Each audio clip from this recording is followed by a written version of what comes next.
Salut bande de petits vénards détubescents. Alors on est revenu voir Tonton Zomzom pour communier dans la nostalgie et l'extase d'essence devant quelques geekeries susceptibles de nous mettre en osmose. On est définitivement en symbiose, sans aller jusqu'à l'association intime au sens scientifique du terme comme nous allons l'étudier aujourd'hui dans cette vidéo léchée et élégante. Soyez les bienvenus dans ce nouveau podcast nocturne de la Geek Room, l'émission qui parle de tout et qui se moque surtout des convenances. J'avais envie ce soir de vous parler, avec cet esprit truculent qui me caractérise, d'un personnage que j'ai finalement découvert tardivement, bien après le BCG et le certificat d'études, mais surtout après avoir arrêté les comics, parce que Strange avait fini par me gaver par son absence de qualité. Oui, c'était une époque où j'avais d'autres préoccupations, plus nichonesques d'ailleurs, mon corps changeait et je comprenais que cela n'était pas sale. Il me suffisait de penser aux fleurs, et au final, ce n'était plus les comics qui me faisaient pleurer le poireau pour m'exprimer de façon poétique. Je te dis ça pour replacer le contexte dans lequel j'ai découvert le personnage dont on va parler aujourd'hui. Ce personnage, c'est le diogénique Venom. Alors je sais ce que tu vas me dire, ma gueule, tu vas me reprocher de vouloir parler d'un personnage que je ne connais absolument pas, et là je te dirais, ben ouais mon con, et tu vas faire quoi ? Mais ne me tenez pas rigueur de cet humour grinçant que j'affiche, vous savez parfaitement que je suis un provocateur, un agitateur. My name is Bob Zombie.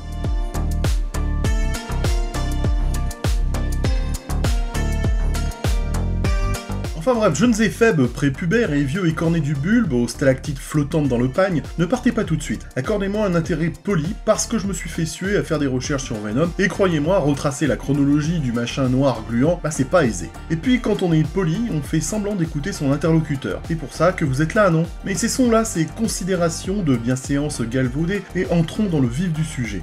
Je disais tout à l'heure en introduction que j'ai découvert le symbiote dans une histoire de l'araignée du dernier Strange que j'ai lu. Et ce dernier Strange était le numéro 196 en avril 1986. C'est profondément inintéressant, me direz-vous, et vous aurez raison. Et justement, c'est dans cet épisode inintéressant que l'on voit apparaître le symbiote dans les histoires de Spidey, même si ses origines remontent à plus tôt, l'ami de Mickey, mais je vais y revenir dans quelques instants. J'étais donc en train de t'expliquer que j'ai arrêté Strange au moment où Venom apparaissait, ce qui fait qu'en fait, quand il m'arrivait de tomber sur des lectures postérieures, je ne comprenais pas franchement qui était ce grand truc noir avec des grandes dents comme Mère-Grand, dont l'implantation dentaire, si elle existait dans la vraie vie, l'empêcherait de se nourrir. La nature lui aurait joué un sale tour de vieille perverse quand même. Bref, comme disait Pépin, sur les coups de 10h30 un matin de l'année 751, cette créature est assez pittoresque pour ne pas dire cocasse, et pour tout dire, improbable dans la vraie vie, un truc que tu n'attends pas de voir jaillir des brumes paisibles qui recouvrent en automne la campagne berrichonne que j'affectionne avec Bobonne.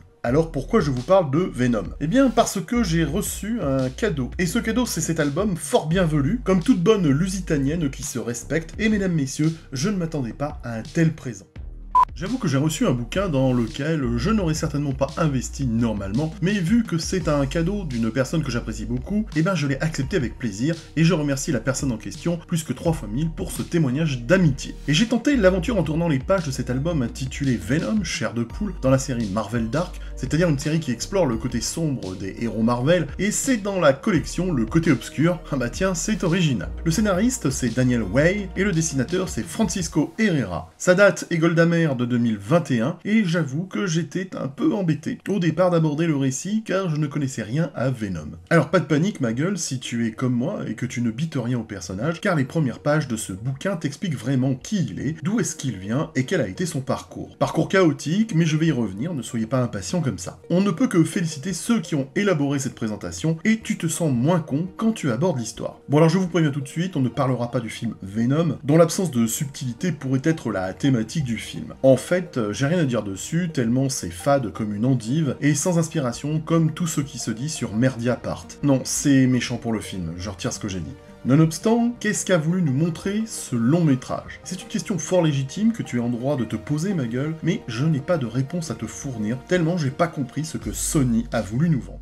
Alors forcément revenir aux comics après le film, parce que ouais, j'en ai plus vu dans ce film qu'en bande dessinée, et ben revenir à la BD, après l'étron filmique, m'a quelque peu fait craindre le pire. Mais tu me connais ma gueule, et tu sais que je ne suis pas le genre à sauter un repas, d'abord parce que c'est une mauvaise habitude, mais surtout parce que je suis insatiable quand il s'agit de savoir, cela doit être lié à mon signe sagittaire ascendant 6 sauteuse, et mon appétit de contexte m'a poussé à retracer la chronologie de ce personnage haut en couleur des années 19, comme disent les bilingues qui aiment t'écraser avec leur culture linguistique. J'avais vraiment envie de connaître ce personnage et je me suis donc lancé dans quelques recherches pour mieux cerner le gazier, et dans ma grande magnanimité et générosité, 14 fois citée dans les évangiles selon saint Chély d'Apcher, je vais vous faire profiter de ces recherches en vous les glissant de façon subrogative dans cette première partie de vidéo, car dites donc mes petits roudoudous, qu'est-ce qu'il est difficile de suivre son parcours chronologiquement dans les années 90. Le fan de Venom devait vraiment s'accrocher, parce que c'était vraiment un bordel de tous les diables. Il fallait s'accrocher comme un symbiote.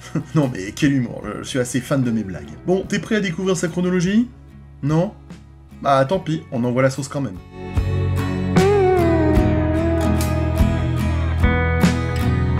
Personnage iconique de Marvel, voici Venom, l'ancien méchant devenu anti-héros au fil du temps. Cette entité est un Clintar, un nom qui ne fait pas bander au demeurant pour ne pas dire au demeuré, et c'est un symbiote, comme tout le monde le sait, mais un symbiote qui s'adapte au caractère de son hôte tout en révélant ses instincts les plus bas. Ça me rappelle mon ex-femme. En gros, si t'es un gentil, tu peux découvrir que t'es un enfoiré de ta race, comme quand Peter, qu'on connaît par cœur, est devenu un connard cosmique à cause de son symbiote. Et si tu es déjà un connard de nature, ou parce que tes parents t'ont mal éduqué, ben tu as toutes les capacités pour développer ta connardise et être embauché chez Mediapart ou devenir un youtubeur, voire même pire, un streamer sur Twitch. Donc, vous le voyez, c'est quand même un symbiote assez dangereux. Mais avant de le connaître sous le nom de Venom, à partir de juin 1988, c'est-à-dire l'année et le mois où je me suis fait dépuceler de la bouche, ah, nostalgie, bref, bien avant que Tom DeFalco, qui n'a rien à voir avec le chanteur Falco et son hit d'Air Commissar en 1983, et là je m'égare Montparnasse, bref, bien avant que DeFalco décide d'en faire un extraterrestre, eh bien mes petits roudoudous surannés, sachez que le symbiote a un long passé qui remonte à mai 1984 dans l'Amazing Spider-Man 252 que nous autres Français, nous avons découvert dans le Strange 196 d'avril 1986.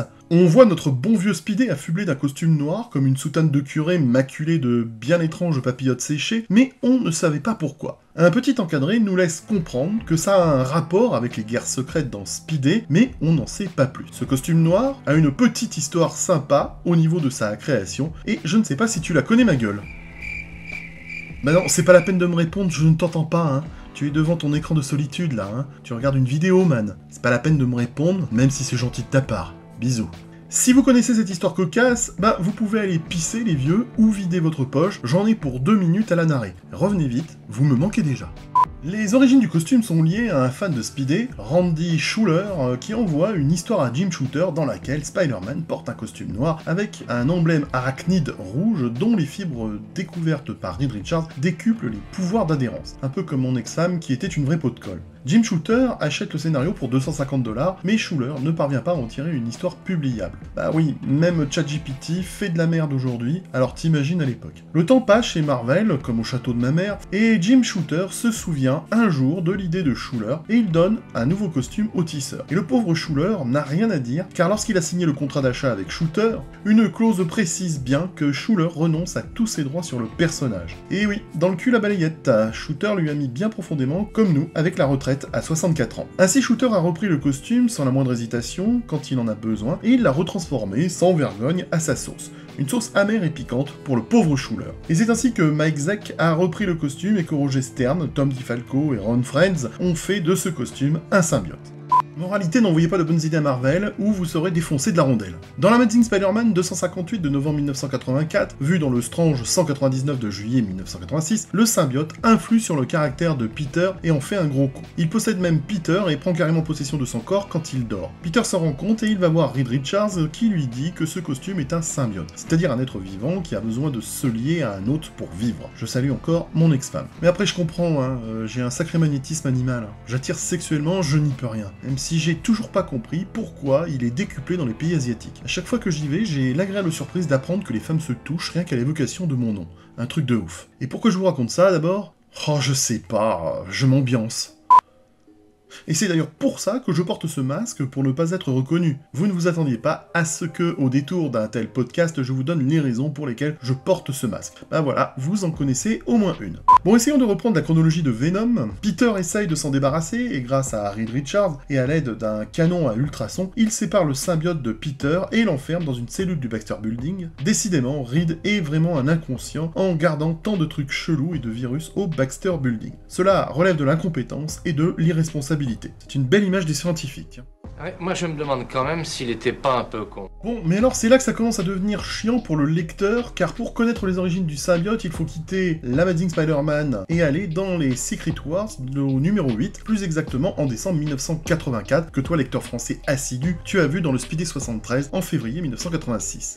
Ah oui, 1986 mes petits amis. Sortez vos Walkman et vos plus beaux jeans, on file dans les années 80. Donc en fait, nous les Français, on a découvert les origines du symbiote dans l'épisode du Strange 199, ce qui est plutôt bien, alors que les Américains, eux, avaient appris cela bien plus tard à cause d'un retard et d'un cafouillage de publication. Alors dans Secret Wars numéro 8, on nous donne enfin les origines du costume. L'araignée, qui a le costume déchiré lors d'une baston des guerres secrètes sur la planète créée par le Beyonder, apprend qu'il existe une machine qui répare les costumes. Mais comme il est con, il se trompe de machine et il est au contact avec le symbiote qui le recouvre. Les auteurs ne se font pas chier à t'expliquer pourquoi Peter accepte tout de suite ce nouveau costume, et ils font dire à notre héros qu'il envie le costume de Spider-Woman. Voilà, on en est là au niveau du scénario et de la justification. En fait, ces origines sont la preuve de la paresse scénaristique des auteurs qui se contentent de calquer le costume de Spider-Woman sur celui de Spidey. C'est capillotracté et foireux comme origine, et cela montre que les feignasses d'auteurs n'ont pas un poil dans la main, mais une grosse canne. Bon, nous avons les origines du costume, mais à présent, il faut revenir à l'Amazing Spider-Man 259 à 261, entre décembre 1984 et février 85. Red Richards fait des analyses et comprend que le symbiote est dangereux. Et la patatras, le symbiote s'échappe dans l'Amazing Spider-Man 261, et il n'a plus qu'une obsession, c'est de retrouver Spidey.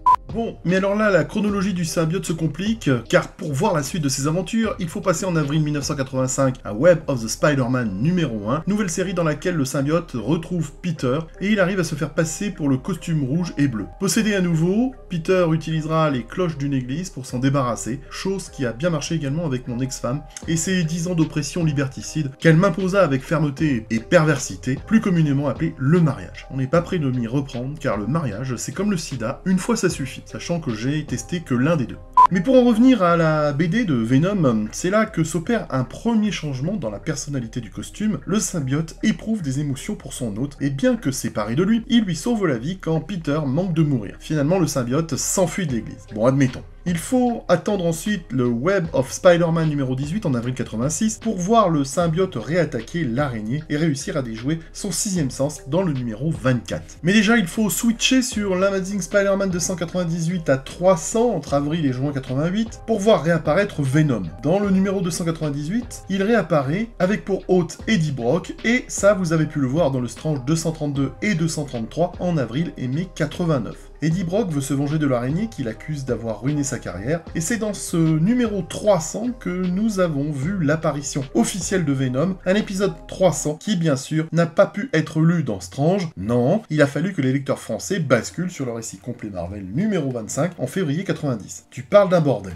Et moi, j'ai pas du tout aimé les graphismes. Les dessins sont dégueulasses, comme tous les nouveau-nés. Enfin, les enfants sont en général dégueulasses d'apparence, je ne vous apprends rien. Sauf que dans l'Amazing Spider-Man, on ne t'explique pas vraiment pourquoi Eddie Brock a été licencié à cause de Spidey, et pour ça, ma gueule, tu dois aller dans le Spectacular Spider-Man 107 à 109, entre octobre et décembre 85, que toi, tu as pu lire dans le Nova 103 en août 86. On y apprend que le symbiote a rencontré Eddie Brock dans l'église où il avait été chassé par Spidey et qu'il a voulu l'aider à se venger.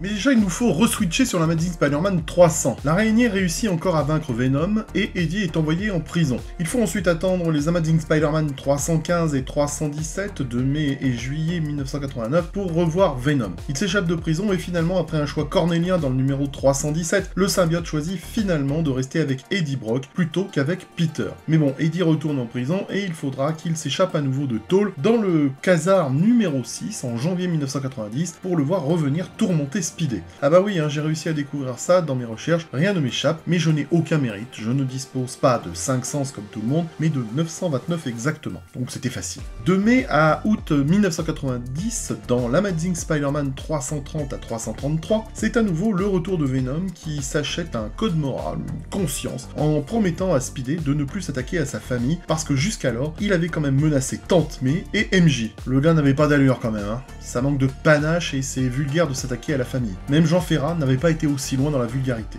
On pourrait se dire que la menace symbiotique est enfin terminée pour Spidey, mais les Amazing Spider-Man 344 à 347 corsent un peu l'affaire entre février et mars 91, et épisode vu dans le Strange 271, en juillet 92, puisque Eddie rencontre en prison Cletus Cassidy, son compagnon de cellule, qui est un vrai psychopathe. Cletus reçoit une goutte du symbiote quand celui-ci vient délivrer Eddie. Oui, Cletus s'est fait gicler dessus, une tradition en prison. Et c'est la naissance de Carnage. Il faut attendre l'Amazing Spider-Man 362 en mai 1992 pour que Carnage soit vaincu dans une bagarre digne d'une baston de gitan bourré, et il se fait démonter le fiacre par Spidey et Venom associés, même si Eddie finit, je vous laisse deviner, eh ben oui, en tôle. Bon, je n'ai pas été plus loin dans les recherches, mais il faut savoir qu'ensuite vous pourrez retrouver Venom en train de jouer les justiciers pétés du cul à San Francisco dans les 6 épisodes de Venom Lethal Protector, et vous aurez le droit à une multitude de nouveaux symbiotes, tous plus hauts en couleur que l'original. Série qui, visiblement, d'après les dires, fait passer Venom de l'état de vilain à celui d'anti-héros ayant un bon fond, qui ne s'en prend pas aux personnes innocentes, un peu comme moi finalement si on accepte cette tendance à vouloir tataner des étudiants des beaux-arts. Je sais aussi que Venom prendra pour hôte par la suite le Scorpion, puis Flash Thompson, mais là je peux pas vous en dire plus car je n'ai pas lu ces histoires, je n'ai pas que ça à foutre non plus.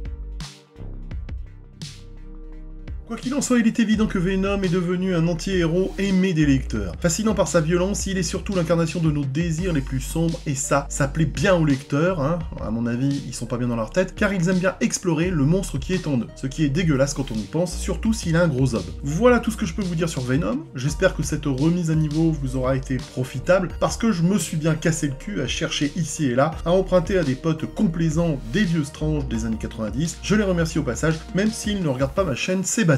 Et à présent, si vous le voulez bien, et même si vous ne le voulez pas, on peut passer à cet album qu'on m'a offert.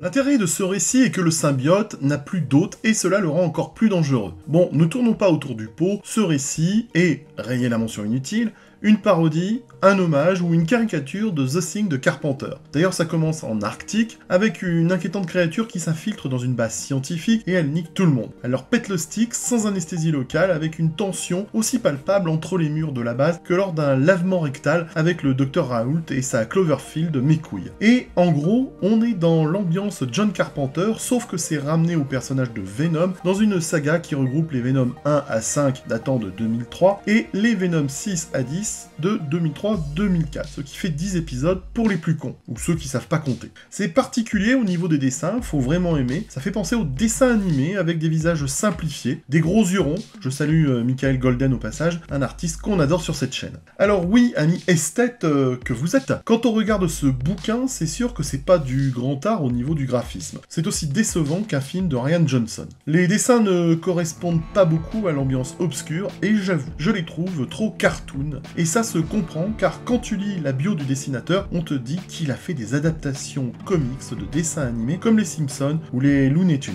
Moi, j'aime pas ce genre de dessin, je trouve ça trop cartoonesque, mais voilà, puis je sais pas trop quoi te dire de plus. Au niveau scénario, c'est confus et cela pourrait faire passer un spectacle d'Anne Romanoff pour du Molière. Les personnages sont inintéressants comme Usul ou Tatiana Ventose et il manque beaucoup d'infos pour expliquer cette situation. Pourquoi qu'il est là le gros Venom? Pourquoi n'a-t-il plus d'autres? Pourquoi faut-il 2 S et 2 P à Mississippi? Eh bien, le récit n'y répond pas. Mais les rebondissements sont assez nombreux pour ne pas s'ennuyer, ça part même en live avec l'intervention de Serval, oui, Serval, qui vient mettre l'ambiance en se fritant avec Venom. Bref, ce récit est particulier, comme n'importe quel partenaire, rien que pour le dessin, mais bon, vu que c'est un cadeau qui venait du cœur, je remercie chaleureusement la personne qui me l'a offert, ça me touche beaucoup. Et je l'ai lu d'une traite en dégustant quelques sucreries réalisées par des amis diabétiques qui se tenaient ce jour-là près d'un radiateur. Anecdote cocasse et sucrée comme de la barbe à papa, la moule à maman, vous en conviendrez. Voilà mes petits roudoudous, tout comme la vie de papy, cette vidéo prend fin, c'est fini pour ce soir. Je vois que certains commencent à dodeliner avec leurs grosses têtes, alors on va rendre l'antenne à Cognac G. Merci d'être resté jusqu'ici, vous ne devez pas être nombreux à avoir tenu jusque-là, et je vous embrasse rien que pour ça.